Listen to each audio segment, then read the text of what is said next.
If you've been looking for the ultimate musician name or actor name, unfortunately, Enthalpy has already been claimed by this person right here, which I found kind of entertaining because enthalpy is actually one of the thermodynamic quantities. And so if you see enthalpy, I don't know if enthalpy is famous or just a one-off, but anyway, enthalpy is something we'll talk about a lot in this class. And we talked about how the overall energy of the system is based on heat and work. Well, in chemistry, the heat is the important part. And most of the time, the heat is transferred at constant pressure. And what that means is you're doing the heat transfer at like 1 atmosphere of pressure. You're not like going to space and then back to the planet Earth right away where there would be a change in pressure. So Q sub P is the fancy way of saying heat transferred at constant pressure. And heat transferred at constant pressure gets the symbol delta H, which is enthalpy. So think of enthalpy as like a type of heat. It's heat transferred at constant pressure, which is almost all the time for normal scientists and stuff like that. Enthalpy is pretty important. Now, we just talked about endothermic and exothermic. Delta H is going to have numbers associated with it. And if you have a positive delta H, it's endothermic. And if you had a delta H less than 0, which would be negative, then you would have an exothermic reaction. So the value, the magnitude of delta H will tell you if it's endothermic or exothermic. Positive delta H, endothermic. Negative delta H, exothermic. Sometimes delta H enthalpy will have little subscripts like that. We'll talk about some of these more than others, but there's like specific types of enthalpy. And enthalpy for chemists is by far the most important part of all the thermodynamic quantities. Remember that the total energy by the first law of thermodynamics equals heat and work. And most of the time in chemistry, we don't focus on the work so much. In physics, you'll do a lot with work. All right, work's super important, and it can be important in chemistry, but most of the time in a chemical reaction, it's all about the heat. And because most of the time the pressure that you're doing the reaction with is constant, the enthalpy is usually equal to the overall energy. So a lot of times chemists will just use enthalpy and call it for thermodynamics, all right? This is our way to see often if a reaction is going to occur or not going to occur. And we'll talk about that more coming up. So if you see enthalpy, and we'll see it a lot, it just means it's a heat at constant pressure, which is like a heat transfer. And a negative delta H, a negative enthalpy will be exothermic, heat's being released by the system. On the other hand, positive delta H's will be endothermic, energy is going from the outside to the inside, from the surroundings to the system. Any questions on that?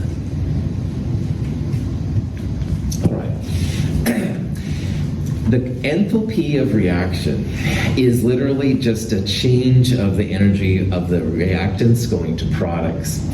So one example that we looked at a little bit in a video a couple weeks ago was a balloon filled with hydrogen, a spark was applied, and the hydrogen in the balloon and the oxygen outside turned into water, all right?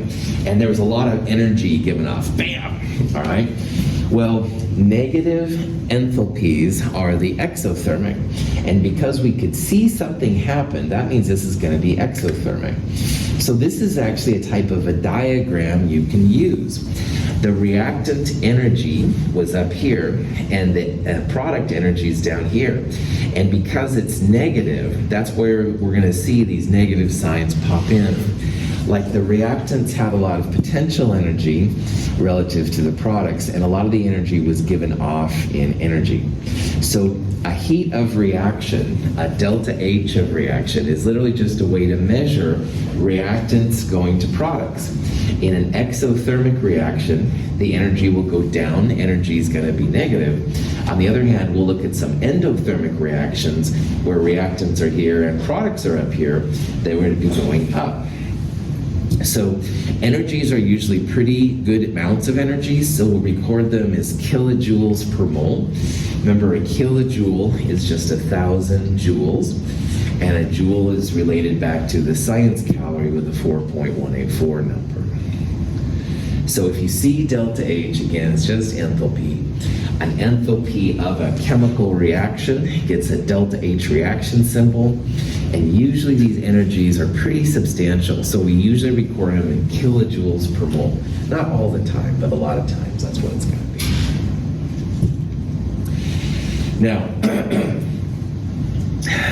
if you have a reaction which is exothermic in one direction, then by thermodynamics, the opposite reaction, same magnitude, but different size, different sign. So this is a reaction of methane, which is the main ingredient of natural gas.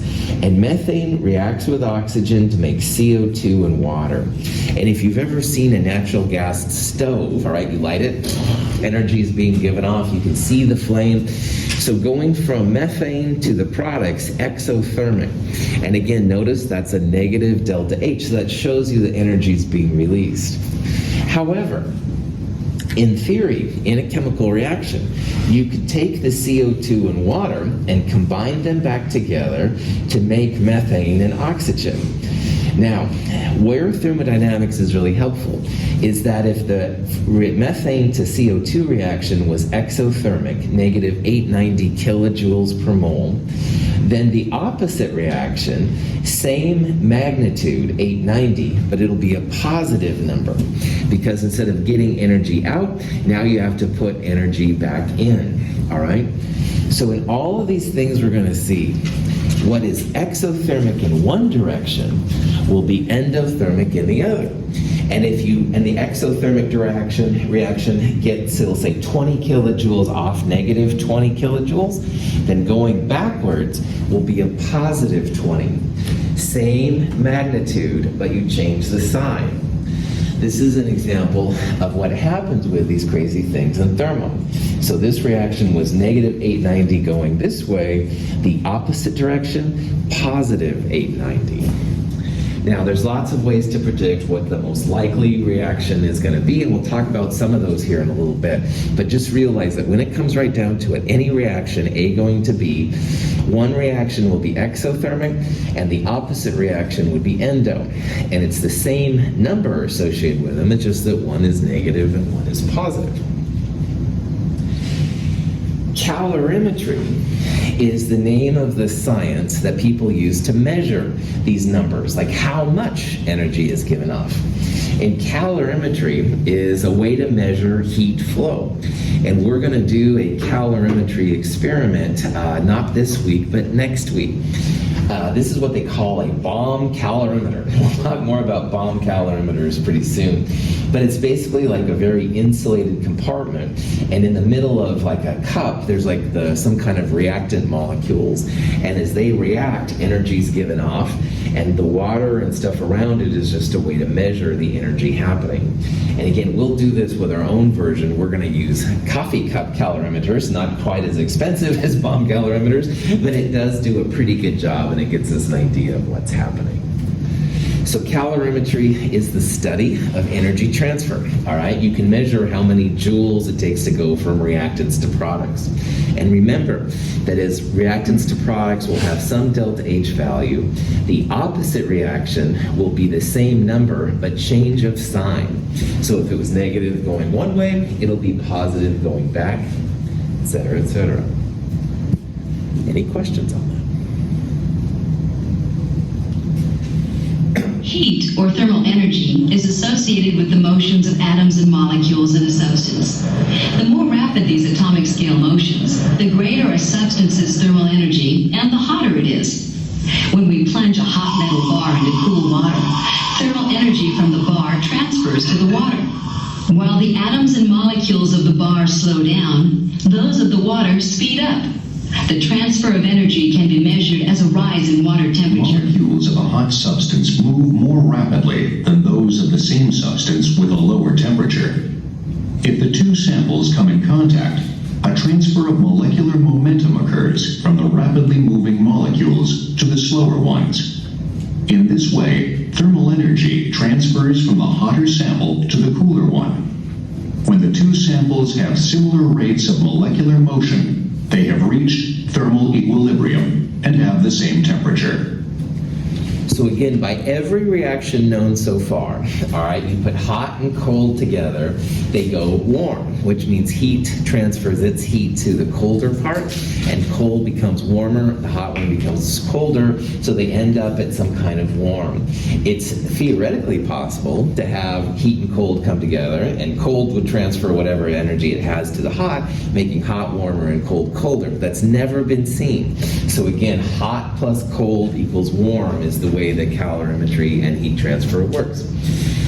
This is all part of the kinetic molecular theory. And if you remember in an earlier lecture, I had 3 of you stand up and we did like some step forward and step backwards to represent solids, liquids, and gases and stuff like that.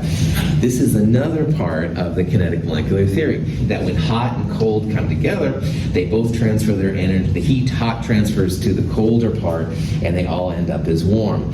Thermal equilibrium just means that you've gotten to the warm spot, all right? You don't have an excess of heat on one side and an excess of cold on the other. Everything is just warm. So poor Robin here, and this, by the way, is something that some of my family members say, close the window, you're letting the cold in, and Batman unfortunately slaps. I don't think I'd slap, but anyway, thermodynamics, the heat goes out. Thermodynamics is all about heat being transferred. So you open up the window if it's cold outside, all right? It's not the cold is coming in, the heat is going out, all right? It's all about the heat energy, the higher molecules moving around and stuff like that you would. Questions? Okay. So matter has, of course, mass, grams, all right? And mass can absorb heat. And remember, heat, Q, can be measured in calories or joules. Don't use calories in my class, just use joules. And as it absorbs joules, all right, the temperature of the matter will change. And we're going to see a little bit that delta T is a change in temperature. It's a way to measure the change in temperature. And scientists who do calorimetry use this equation a lot, which is Q equals mc delta T. And this is the first important equation from this section. So it says here that the mass of the object M times what we're going to call the heat capacity C times the change in temperature equals the heat transferred Q. The units of Q, again, will be joules. Delta T, we're going to see, will be Celsius or Kelvin, depending on what you're using. M, is usually grams, although you can use moles. And then the heat capacity is just another part that's indicative of the substance itself. So Q equals mc delta T is going to be an equation we'll use a lot in this section. Now, Q, like I said, is the heat, and this is what we're going to measure in terms of joules. And heat, which is like an enthalpy, all right, you can have heat lost or gained. Now, lost is going to be a negative version. Heat gained will be a positive version. We'll see this in a little bit. Now, the M part, like I said, is usually mass in grams. This is the one time where you don't have to turn grams into moles necessarily. And so usually we'll use grams. We're going to talk more about specific heat, but the specific heat is a way to see how fast a substance will heat up and cool down. And you may have heard how like metals heat up and cool down really fast, but water is slow. That's one thing you can get out of these specific heat capacity values. Now, the change in temperature is kind of interesting, and change in temperature can be Kelvin or Celsius. Delta T, delta always means final minus initial.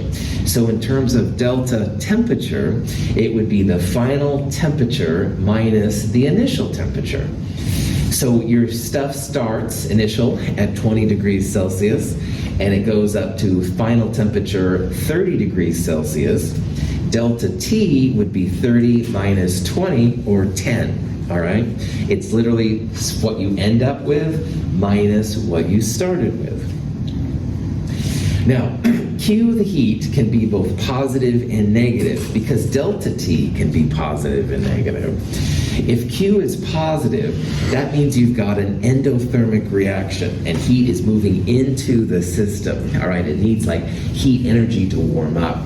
On the other hand, we're going to see a lot of examples where the heat's being given off by the system to the surroundings. Those are the exothermic reactions. So Q is negative will be exothermic, and Q positive will give you endothermic. This is the same as delta H. All right, if delta H is positive, it's endothermic. Delta H is negative, it's exothermic. So we'll see different uses here of how things go around. We'll talk a little bit more about specific heat capacity a little bit. We're going to see several delta things, like this is delta temperature. And remember, delta just means final minus initial. So delta time would be like, I started at 9 o'clock and I ended at 9:30. Delta time would be like 9:30 minus 30 minutes, something like that. You can have a delta lots of different things. Any questions on that? Yeah. So for this, you're measuring the temperature of the paint, not the surroundings? You would be measuring the surroundings. It's very difficult to measure the system, all right? There are specific probes that sometimes will get into the system, but almost always you're just measuring the surroundings. So a temperature of the surroundings that increases means that the system gave up its energy to the surroundings, and that's where the exothermic part comes in. On the other hand, if the temperature of the surroundings goes down, then the surroundings is pushing its energy into the system. It feels cold. But yeah, that's a good question. The thermometer almost always is measuring surroundings, not system itself. The system is usually a much smaller part of your chemical system. Like in a solution, the HCl would be a smaller component relative to the water around it usually. So. Good. That was a good question. Other questions? Now, specific heat is a new thing, but it's actually pretty useful. And specific heat is just a number. Notice the 4.184 I talked about earlier. Anyway, specific heat is the joule amount, which for us anyway is joules. The joules required to take 1 gram of an object up by 1 degree Celsius, or Kelvin, as we'll talk about a little bit. Water specific heat is 4.184. That's a more useful number to know than anything else, because we're going to use water a lot in Chem 221 through Chem 223, and if you need the specific heat of water, 4.184 it is. Now, most metals have specific heats less than 1. The covalently bonded molecules like sugar and acetone, vitamin C, are usually somewhere between 1 and 4. Ethylene glycol is an example of an organic substance. Water is one of the highest specific heat compounds known. Ammonia is a little bit higher, but water is very high. And one of the kind of themes of Chem 221 through Chem 223 is how wild water actually is. Water is able to do a lot of things that no other substance can, and the specific heat is one of the examples of how wonderful water is. So just keep that in the back of your mind while we go through it. Now, what these numbers mean is that these numbers are the joules required to raise 1 gram of substance by 1 degree Celsius. So it takes roughly 4 joules to raise 1 gram of water by 1 degree. If we had 4 joules to glass, it would raise it by about 4 degrees Celsius because its heat capacity is so low. It takes a lot less energy to heat glass and aluminum or even ethylene glycol up relative to water. So people will sometimes say then that metals heat up really fast and cool down really fast. That's because they have small heat capacities. It takes more energy to heat water up, but that's a lot of energy, and that's stored in the water. And then as it cools down, it takes longer to cool down because you have more energy. So heat capacities are usually things you look up or you can calculate, but if you know 4.184, it will be good. In the regular class, I would make you memorize it, but this is not the regular class, so just be aware that's something you should have access to. There's tables about this kind of stuff out there, so. Questions? Yeah. Why is the specific heat capacity of water so much higher than most other substances? One of the reasons is it has a lot more flexibility when it comes to vibration and rotation. And those little vibrating and rotating things are actually something really specific to water. The covalent ones don't have the same locked-in part that like aluminum or the ion compounds do, and that's one reason. But honestly, to a point, I'm not totally sure. Water is able to make connections with itself. Like we talked about, I think last Monday, hydronium, H3O+, is really many water molecules around an H+, and sometimes water does this to itself as well.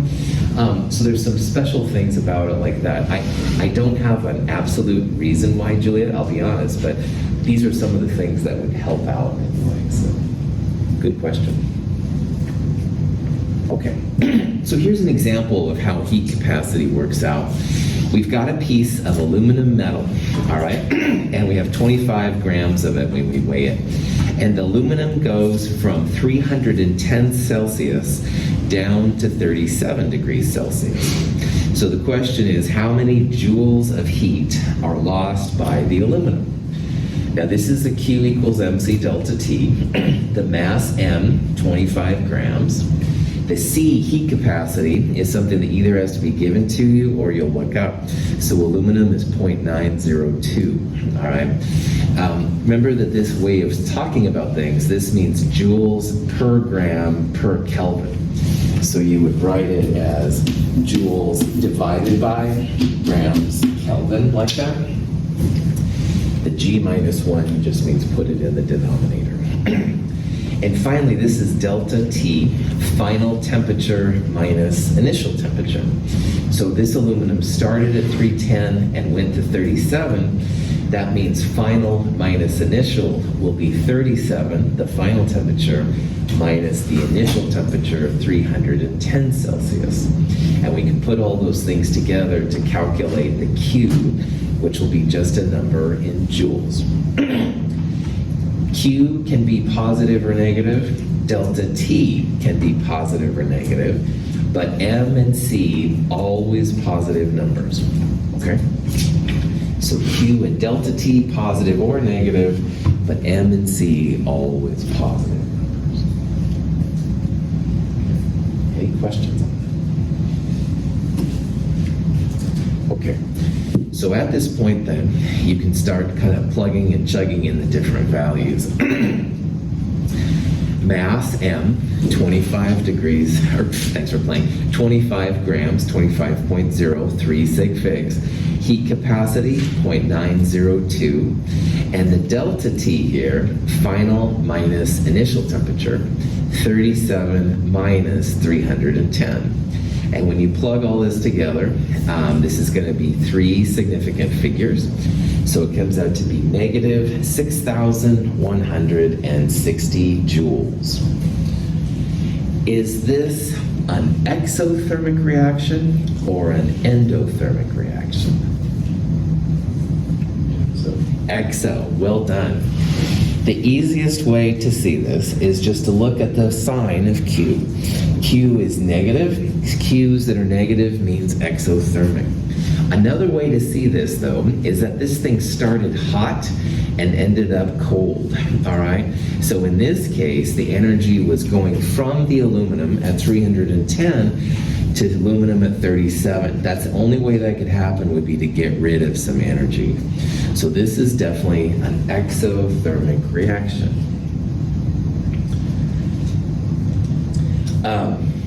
The negative sign represents heat lost. It's being transferred out of the aluminum, all right, into the surroundings. Pretty negative. Another thing about delta T, notice here how the units of heat capacity were in Kelvin, but I just used Celsius here. And this is kind of a cool little trick about Celsius versus Kelvin. Let's say that we had a substance and it started at 0 degrees Celsius and it went to 100 degrees Celsius. Well, delta T would be final minus initial, 100 minus 0. It would be a delta T of 100 degrees Celsius. In Kelvin, to turn Celsius into Kelvin, you add 273.15. So the same reaction would be 273 Kelvin up to 373 Kelvin. And notice that 373 minus 273 is equal to 100K. So what this means for us then is that your delta T can be in Celsius, which is what I did here, or Kelvin. The magnitude of your delta T will be the same. Units Kelvin versus Celsius, that's a little bit of an issue, but for the math part, when we're just after the heat transfer Q, you can use Celsius or Kelvin. So in this problem, you could have taken 37 plus 273 and figured out what that Kelvin was, and same thing for 310, but the magnitude of that difference will be the same as it was in Celsius. So you get to pick which kind of delta T you want. It's going to be the same number, all right? The units will be a little different, but the number is the same, and that's real handy. So use Celsius or Kelvin for delta T. Good to go. Any questions? Okay, so here's a question. We're adding 100 joules of energy to 5 grams of copper, and the initial copper is at 20 degrees Celsius. And the final temperature of our piece of copper is 71.9 Celsius. So again, we added some energy Q to 5 grams of copper, and the copper went from 20 to 71.9. We can use this information to calculate the specific heat capacity, the C value. Q, this number, equals M, this number, times C, which we're going to solve for, times delta T. I'm going to use Celsius here, so 71.9 minus 20. So you plug this into your calculator, it comes out to be 0.385. Again, heat capacities of metal usually under 1, so if I didn't do this calculation, I would have guessed it was A or B. C, D, and E are bigger numbers, bigger than 1, and metals are rarely bigger than 1. Not impossible, but rare. So you could at least guess that it was hopefully A or B. Any questions on that? This is how they figure out heat capacities and stuff. They can transfer heat, figure out numbers and stuff from it. So, okay. So knowing that, all right, but also knowing how it's difficult to measure heats of systems specifically, what we're going to do next is think about how people use calorimetry with water to figure out things like specific heats of metals. This is a more likely kind of problem, all right? And in this problem, we have hot metal. That sounds kind of weird.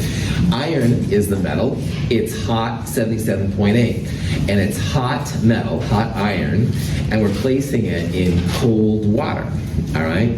The water here, 18.8 degrees Celsius. So water is a lot colder here than the hot iron. So this is hot metal plus cold water, which sounds way more exciting probably than it is. But anyway, we can use this information to calculate the final temperature of the mixture. Now remember we talked about how hot plus cold equals warm, all right? The hot is the iron, the cold is the water. So what kind of temperature range should we look at for the answer here? Will it be above 77.8? Will it be below 18.8? Or will it be between 18.8 and 77.8? Between, well done. Because hot plus cold, every place known in the whole universe, equals warm, all right? So the answer for this problem will be less than the hot, but more than the cold, somewhere between those two. And that'll help you when you do these kind of problems to see what's going on. Now, when you have the conservation of energy, you can't create or destroy any energy. So what we can do with calorimetry is write Q hot plus Q cold equals 0. And each of the Q's, the hot and the cold, is its own MC delta T. Now I said it was hot metal, and the metal is iron, Fe. So I wrote here mass of iron, heat capacity of iron, times delta T of iron. And then Q cold is for water, M water plus C water plus delta T water. And all of that equals 0. So when you have a hot and a cold together, just remember that thermodynamics says can't create or destroy energy. So Q hot plus Q cold equals 0. Now, for this problem, I told you about the heat capacity of water, 4.184, and that's a good number to know / memorize. Don't make a tattoo of it. You probably don't want that long, but anyway, make sure you have this number around so you know where to look it up, okay? This is a number you probably have to look up. It's the heat capacity of iron, all right? It's 0.449, and again, that's joules per gram Kelvin. So knowing all of this, if you look at MC delta T iron plus MC delta T water, mass of iron, 88.5. Heat capacity of iron, you can look up, or it's given to you, that number. Now, delta T, final minus initial. And we know the initial temperature of the iron, but we don't know the final temperature. Mass of water, 244 grams. Heat capacity of water, 4.184. Delta T, final temperature, which we don't know, minus initial temperature, 18.8. And the final temperature for iron will be the same as the final temperature for water, because hot plus cold equals warm when they come to thermal equilibrium. So the final temperature here and the final temperature there will be the same value. We only have one equation with one unknown. Remember, it's all about hot plus cold equaling warm, and the warm is going to be that final temperature. Cool. All right, so what we'll do then is we'll put those actual values in the equations. All right, here's the grams of iron, heat capacity of iron. Don't know the final temperature, but we do know the initial temperature is 77.8. Here's the mass of water, heat capacity of water. Don't know the final temperature, but we know the initial temperature is 18.8. And remember, TF, even though it's from two different spots, it is going to be the same value, all right? It's the warm temperature here. So at this point, what I would do is I would take 88.5 and multiply it by 0.449. And then whatever that is, I'd multiply it by TF and by negative 77.8. So you'll have something TF minus some kind of number. And I do the same thing here, multiply those together, multiply them by TF, and take that same number and multiply it by negative 80.8. You'll have two terms with TF that you can combine, and you'll have two number terms. And you want to get the numbers on the opposite side, something times TF, and then solve for TF in this kind of problem. Now, at this point, I'm just giving you highlights here of what's going on. So it looks like 88.5 times this is 39.7, and that times TF is there, and that 39.7 times this comes out to be this number. And then 244 times 4.18 is 1,020, and 1,020 times this is that number right there. So you've got two TF terms. Let's put the numbers on the other side. Negatives become positive, so they add up to 22,300. Divide by the TF term, 1060. Final temperature, 21.0 degrees Celsius. Yeah. So this is the way you can calculate a final temperature of a system, all right? You'll know the heat capacity of water. You can look up where you're given the heat capacity of the other substance. And then it's just MC delta T plus MC delta T equals 0. Solve for that final temperature.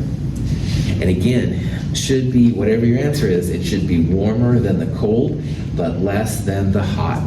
So if the answer we calculated here would have been like 7 degrees Celsius, something's probably wrong with the math, because the value should be between 18.8 and 77.8. Cool. Questions on that?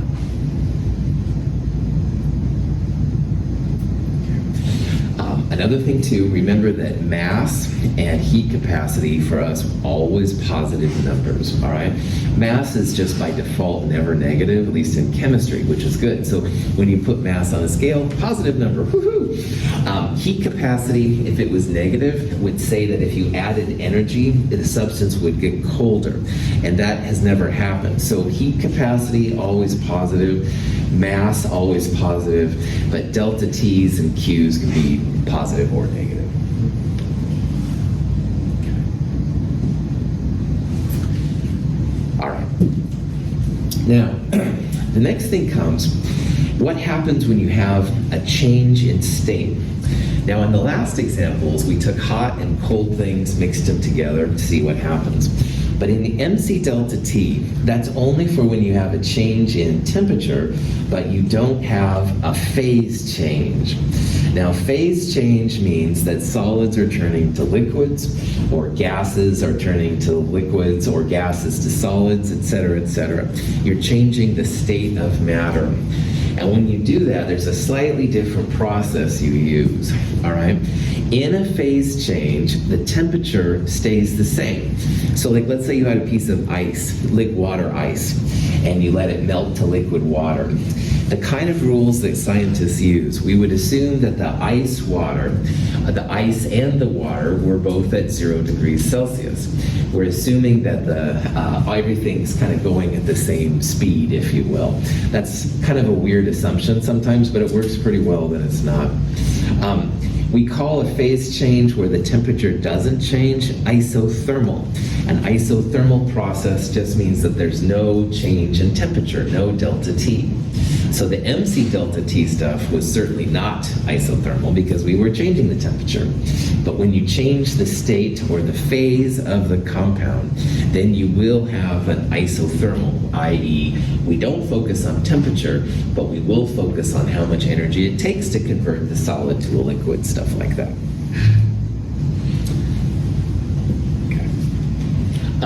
So when you have no change in state, but a change in temperature, that's when Q equals MC delta T, all right? So if you don't have a change in state, the stuff we just looked at, MC delta T works really great.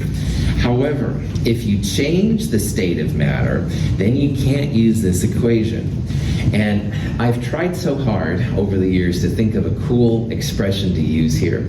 And the best thing I've been able to come up with is that instead of Q equals MC delta T, you have the heat of something times the mass of something. But notice how something and mass are both in quotes, and I'll talk about what that means here in a little bit. As an example of what this means, if you take water, ice, and you turn it to liquid water, there's an expression called the heat of fusion that's used, heat of something. In this case, it's fusion. And it's just a number, it's 333 joules per gram. And what that tells the scientists is that to convert 1 gram of ice, it's going to take 333 joules to turn the solid into a liquid.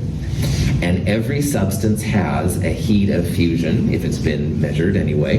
These are numbers you certainly never have to memorize, even water. You can look them up in the Handbook of Chemistry and Physics or on Google, something like that. They're always positive numbers. It takes energy to turn solids into liquids. We'll talk about that later. So the heat of something means there's going to be different heats. Like this is a heat of fusion. There's a heat of vaporization, which is taking a liquid to a gas. So the heat of something is that part. Now, the reason I have mass in grams is that these crazy heats of fusion and heats of vaporization, sometimes they're joules per gram, and sometimes they're kilojoules per mole. So sometimes your mass will be in grams, and sometimes your mass is going to have to be in moles. And there doesn't seem to be any specific way that scientists talk about it, which is frustrating as an instructor, but it's something that you can totally adapt to. So what we're doing now, Q equals MC delta T is great if you're changing, like heating up water, all right, or cooling a piece of metal down. That's when you use MC delta T. But if you're changing, say, the metal solid to a metal as a liquid, or you're taking solid water and turning it into liquid water, Then you're going to need heat of something times mass, all right? And you've got to be a little flexible here because these numbers, which are available on the internet in Handbook of Chemistry and Physics, they can be listed in joules per gram or kilojoules per mole. So you've got to compensate for whatever kind of mass units there are on it. So MC delta T for change of temperature but no change of state. Heat of something times mass of something for when you change the state of matter. Cool. Let's see how this works out. So here's a question. We can figure out the heat of fusion in joules per gram for lead. We have 6.30 kilojoules of heat required to convert 255 grams of solid lead to a liquid. Fusion is usually used as a term to say about turning a solid into a liquid. It's not all the time, but it is more often than not. So in this question, we want to figure out the heat of fusion, which is joules per gram. Now, about this point, if your mind's starting to go blah, blah, blah, blah, you start to tune out. One thing that I will focus on is that in this section coming up, the units will a lot of times tell you what you need to do. So if you don't know a heat of fusion from, Arkansas, the state, then look at what we're looking. We're looking for a value which is joules divided by grams. And in this problem, well, this is kilojoules, but we could turn it to joules. And here's a number which is grams. So the first thing I would do on this problem, turn the kilojoules to joules by multiplying by 1,000, and I would divide it by the grams, and then the units will work out to be joules per gram. And that's exactly what you want to do. Now, a kilojoule can be turned into joules by multiplying by 1,000. So if this was 6.30 kilometers and we wanted to turn it into meters, you'd multiply by 1,000. So 6.30 kilojoules times 1,000 would be the joules. That's the 6.30 times 10 to the third number. And we're going to divide it by the grams, 255. So in your calculator, which is what this is good for, 24.7 is the heat of fusion for lead. And that just says to take 1 gram of solid lead and turn it into a liquid, you're going to need 24.7 joules of energy. Questions? Okay. This problem is a kind of problem you can do. And when you want to see how much energy is around, all right, this is the kind of process you want to do. Now, this question says we're taking 500 grams of ice, and we're going to turn our grams of ice into grams of steam, gaseous water, at 100 degrees Celsius. And the question is, how much energy does it take? Now remember that every time people talk about like energy conservation and stuff like that, it's always about the energy, all right? If you want to know how far you're going to travel in your car with a tank of gas, all right, it's all about the energy required to move your car, all right? So energy is very important for all human beings. And this is just kind of an example of the things you can calculate, knowing all this. Now, visually, what's happening here is there's 3 steps to this problem. First step, we're going to take the solid ice and turn it into a liquid water. And that's where the heat of fusion comes in. That's the joules required to take 1 gram of ice and turn it into 1 gram of liquid. So step 1 is going to be solid to liquid ice to liquid water. Phase 2, step 2, we're going to use MC delta T to heat the liquid water from 0 degrees, which is where it started, up to 100 degrees. Remember that water boils at 100 degrees and freezes at 0. That's why we're using those numbers. So the second step is going to be MC delta T. We're going to take the water and heat it up using the specific heat of water, figure out how much that is. But the third step here, we're going to do another heat of something times the mass of something. And this is the heat of vaporization. That's the energy required to take 1 gram of liquid water and turn it into a gram of steam. And notice, by the way, this is a lot bigger number than this one is right here. It takes more energy to turn liquids into gases than it does solids into liquids. We'll talk about that next term. But anyway, we're going to have 3 steps: solid to liquid, step 1; liquid at 0 to liquid at 100, step 2; and step 3, liquid to gas. We'll add those 3 steps together to get the answer to this problem. Any questions on what we're going to do? Okay. Here's a different way that you can see it. All right. Again, I recommend you break it into different pieces. We're starting here at really what's step B, I guess, in this little diagram. In step B, we're heating the ice to liquid at B to C. And again, in this graph, this is a temperature axis on the Y and heat added on the X. So you can see that B to C, there's no temperature change. These are always the isothermal thing we added out. Then the second step, we're going to heat the liquid water at 0 to a liquid water at 100 degrees Celsius. So C to D, this step right here, that's going to be the MC delta T part. And then finally, heating the liquid water at 100 degrees and turning into a gas at 100 degrees is where the heat of vaporization pops in. That's going to be this part right here. Again, we're not changing the temperature because we're changing the phase. Change the phase, B to C or D to E, no change in temperature. But we will have to add quite a bit of energy because taking a liquid to a gas takes a lot. We're going to add these 3 parts together. The mass is going to be constant at 500 grams. Cool. So let's see what this looks like then. So the first step, we're going to take the heat of fusion, 333 joules per gram.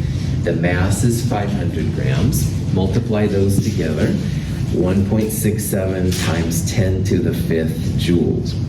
And this 333 joules per gram is just the heat of fusion. That's a number that you could look up or would be given to you. So that's the energy required to melt the ice. But the temperature is still 0 degrees Celsius at this point. We're not changing that part.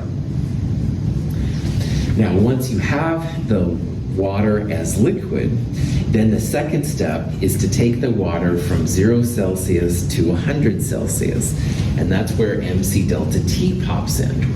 So MC delta T, mass of water, still 500 grams, hasn't changed.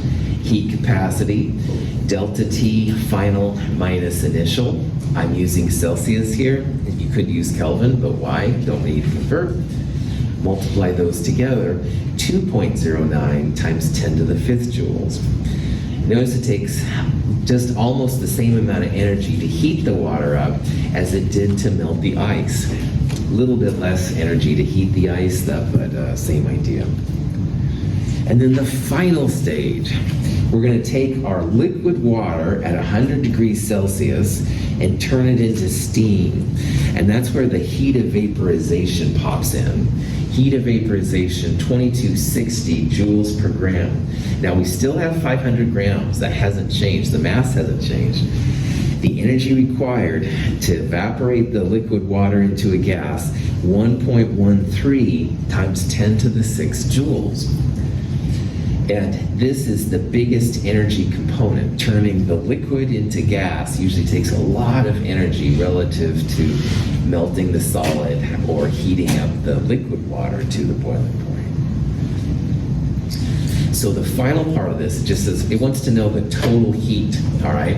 So we're going to add the 3 numbers from before, the 3 different steps together. And when you do that, the 1.13 times 10 to the 6 dominates, but these two have a part. It comes out to be 1.51 times 10 to the 6 joules. And if you want to record it in kilojoules, because you don't have to use powers of 10, you can divide by 1,000. That's 1,510 kilojoules. So the energy required to take 500 grams of ice at 0 degrees and heat it to steam at 100 degrees, 1,510 kilojoules. Pretty big amount of energy.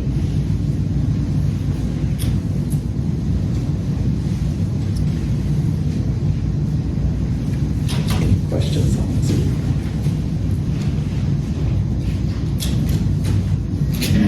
I don't have to be an engineer. College takes too long anyway. I can get a job right away in some fortunate style. Of course you can, darling. Do you notice the cynicism possibly in her voice there and stuff like that? You don't want to be an engineer, you want to do something else? Anyway, at this point, if you're after an engineering degree or whatever kind of engineering, you might be thinking, oh, geez, chemistry, all right, but don't hang out. We're going to do this, man. We're going to finish this off. So you can still be engineers and medical professions and stuff. This is from that Make Me Sin St. Louis Christmas story, but anyway, that he was going to give up being an engineer. And no, fight for being an engineer, fight for your dreams, and blah, blah, blah. Anyway, questions on that? All right. This will be a good place to stop. I'm going to go back and show that slide again if you want to write more stuff down. But if you want to take a break, which I do recommend, that's cool. It's about 10:50. We'll meet back here about 10:55.